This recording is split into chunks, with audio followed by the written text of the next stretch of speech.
Hey, good morning. Happy Sunday, loved ones. Wow, what a beautiful day to be alive. It's like 4:40 in the morning, and man, I'm feeling pretty good today.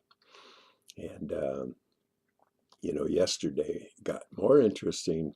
Um, I was in day two of my yard sale, and the first thing I discovered, went for my walk, and somebody was out destroying my yard sale signs. I'm just like, what? Somebody had ripped one down, crumpled it all up, and another one was just missing. And, so I thought, man, what's with people? So, I came back and I was busy setting up. And my friend, when he finally woke up, I said, yeah, man, somebody's out there messing with the sign. So he went out and recreated them. And anyway, there was a lot going on yesterday in my neck of the woods because there's a golf course nearby where I used to be a member before I had my hand troubles, and um, they do an annual yard sale, and they used to do it like in a community where everybody got together in the same spot. That they don't do that anymore. They set it up to where everybody's on their own, kind of at their own home. So there can be like 45 yard sales going on up there. And they make a map, and you get a map, and you drive around and go spot to spot. And I mean, it's so talk about competition.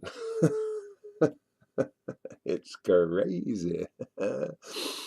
So I kept thinking, man, where is everybody all morning long? It was like dragging along. It's like nobody. It's going on like noon. And, I mean, at that point, I think at noon, I had pulled in all of $12.50. I'm thinking, man, this is crazy. So, so I decided to call up my good friend Rosalyn and see if she was, available and not on the working with clients or whatever. And so, as it turned out, I got her on the phone and we started chatting. And before I knew it, people started to arrive. So I had earphones on and my phone in my pocket, and had a lot of looky-loos, people just walking through and this, that, and drive-bys and stuff. And so, I just kept on with my conversation with Rosalind, and if somebody had a question or this, that, or the other, I mean, she knew, so she'd just be there listening. It was like she was just hanging, and I was doing my thing. And so, lo and behold, we were on there for a while, and then she says, I gotta go now because my boys are waiting. She's got 12-year-old twin boys and a 14-year-old, and so they wanted to go for a walk or hike or whatever. Um, so we were saying our goodbyes. So and I realized my phone was almost completely out of battery. Anyway, so I turned on my phone and look. This was the craziest thing, man. And as soon as the screen appeared, we had been on the phone for 3 hours, 33 minutes, 33 seconds, and the time was 3:03. I not perfect.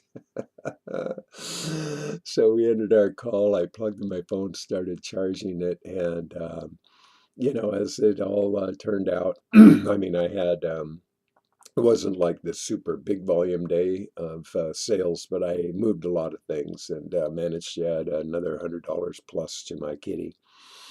So that was good. And but here's what else is going on. Like you know, um, the I have a dear friend in Sedona, and he's a he's a beautiful man, a father, and a husband, and a great musician, a harp player, a painter, makes these beautiful cosmic paintings, and he's really quite a man, quite an industrial guy. He does tours for people coming into Sedona, and he rides an electric mountain bike.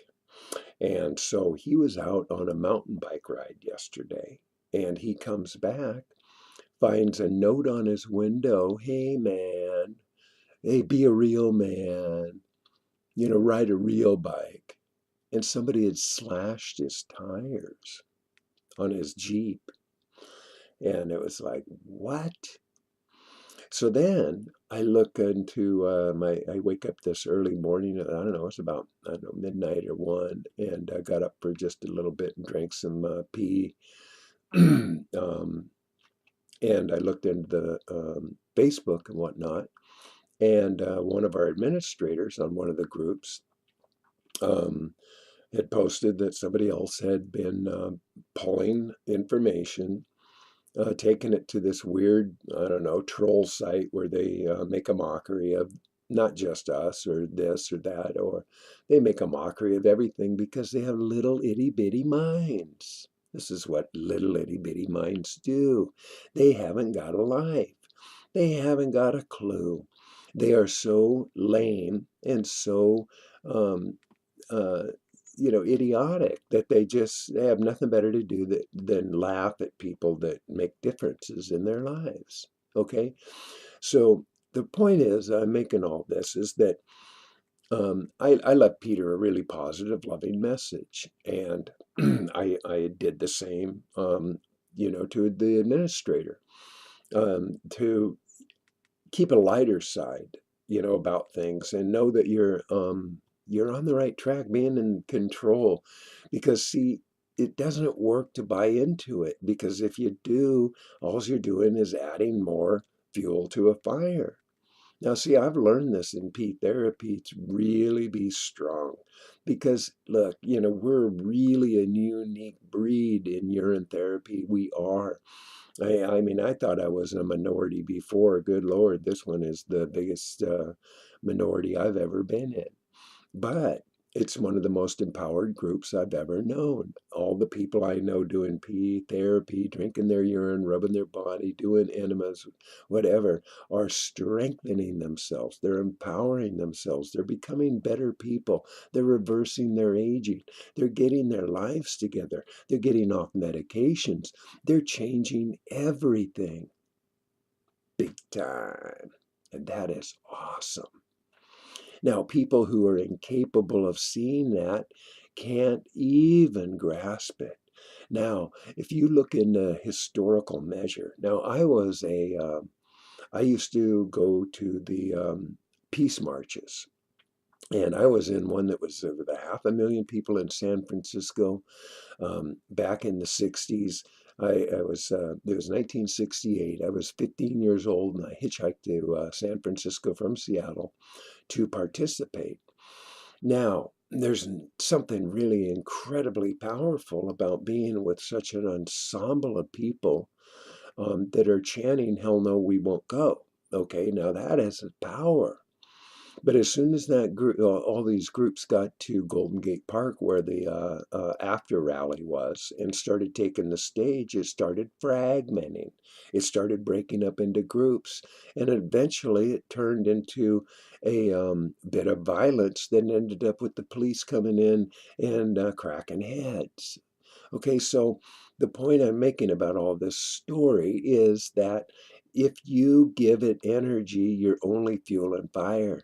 That's why, when you talk about anti-war, or the war on drugs, or the war on poverty, or the war on education, the war on anything, you're giving it power. You're talking about the wrong thing. You have it to, if you talk about what you don't want, that's what you're gonna get. You have to talk about what you do want. That is the secret. That is the power. And the more you give energy to the anti-movement, or the trolls, the idiots, the small, feeble minded people, the small thinking people, the backbiters, the backstabbers, you give them energy, you're giving them power. You got to rise above that big time. And I'll tell you what, as a pea drinker, I got power, big time power, powerful. Ha ha, I'm full of power. And I have no shame. I have no guilt. I have no anger. I have no frustration, anxiety, or any of that crap. I don't have any room in my experience for that anymore. I don't entertain any of those thoughts. I don't put them in my mind, because it's only going to disempower me, and I'm not willing to surrender that power. I'm not to anybody, ever, anymore. So don't feed the trolls. Don't feed that energy. It's really important. If you want to win, you have to stay on the right side, the high side, the bright side, the light side. Don't forget you have a sense of humor. Ha ha ha. And don't forget you have some purpose, some focus. Don't let the turkeys drag you down. You know, the dogs may bark, but the caravan moves on. It's just the way it works in real time. Think about what you do want, not what you don't want, because you bring about what you think about. And so I just choose not to give them any energy at all. Because, hey, whatever we're doing, people are going to mock it. Plan on it. Get used to it. Now, yesterday, I wore my shirt, my P is T. The day before, I wrote Glow with the Flow, Recycle Your Urine. These are shirts I made, and I wear them proudly. Now, I've given out my business card in the last 2 days, probably to 12 different people, where I had at least, oh God, a 7, 8, 9 extended conversations about urine therapy. And people listen. You'd be amazed. I have no shame. I have no embarrassment. I'm excited. Ha, you know, I'm a warrior. And, hey, I'm aware that I'm rare. But hey, I'm just got the power in me because of my pee. Ha ha ha. Yeah, you're gonna fuck with me. Give it your best shot. But I ain't gonna roll over. That ain't gonna happen. So if I can encourage you to do, be, have anything, recognize you are unique, you are special, and you have the power. Be um, owner, own the power. Ha ha. So anyway, I wrote a little poem this morning. I'm going to share it with you now, and it's called I'm Reversing My Age. Yeah. I'm at a place where I feel prepared to handle anything. I'm aware that I'm rare. My self love has confidence. So I really don't care. I think it's a compliment when others point and they stare. I don't need approval, although that is nice. I make decisions without thinking twice. I made some t-shirts that spells it all out, that states I drink pee, erasing all doubt. I hand out my card and invite you to see all the health benefits from drinking your pee. So laugh if you want to. You can't buy a thrill because pee makes me healthy without taking pills. Pee is a marvel. I'm reversing my age while spreading good news as a nomadic sage. Yeah. Oh, and one last thing. This is incredible. This woman comes up yesterday that I ended up in a real long conversation with. She lives she is the crow flies. She lives probably 100, 200 yards away from me. And I've been here 2 years. She's been here a long time. And we're talking, and I told her I'm leaving, and I grew up in Seattle. And yeah, I grew up in Seattle. I said, really, where? And she said, oh, Capitol Hill. I said, me too. I said, yeah, I went to Meany and Garfield. She says, yeah, me too. I said, wow, what neighborhood were you on, Capitol Hill? She said, oh, right near Volunteer Park, around 14th and Roy. I said, hey, you knew Bronwyn.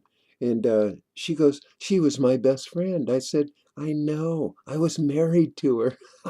She's the mother of my children. And so I haven't seen this woman, Lynne Lynette. I haven't seen her for, oh God, 28 years or something since my kids were little babies. So small world, huh? She lives like a couple hundred yards away in the woods. And gave her my card. We had a long conversation. I called up my boy's mother and handed her the phone, and she left her a long message. And You know, life is full of miracles. Isn't it beautiful? So, with all that being said, I hope you have a beautiful, wonderful, marvelous day. Keep your heart open. Keep your peace together, and love everybody, especially yourself. You know, it really pays to love yourself. So, boom, hey, you just been loved. Bye-bye.